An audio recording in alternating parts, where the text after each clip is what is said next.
Matagumpay na nagtanghal sa Pampanga State University ABR Library ang Alaya Theater Production ngayong ika-9 ng Disyembre para sa kanilang teatrong pinamagatang Li Balu.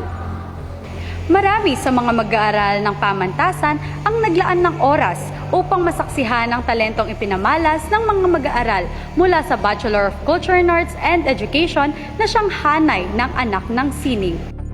Nagpahayag din ang mga nanguna sa nasabing teatro ng kanilang mga naging inspirasyon upang palaganapin pa ang larangan ng sining sa pagtatanghal sa loob ng universidad. Sa ganun lang umikot yung istorya, it's about a friendship, pagkakaibigan, pagpapahalaga sa isa't isa, tsaka dapat i-nurture natin yung bawat sandali na kasama natin sila, pahalagahan kasi anytime hindi natin alam kung, ang tawag dito, hindi natin alam kung kailan sila mawawala o kailan magbabago yung mga bagay-bagay.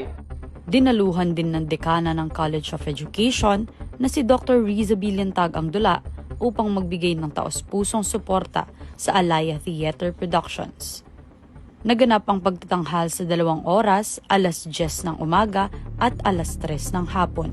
Isang tagumpay muli ito sa mga Honorians na nagpapanatili sa paglinang ng sining na taglay ng bawat mag-aaral sa ating pamantasan.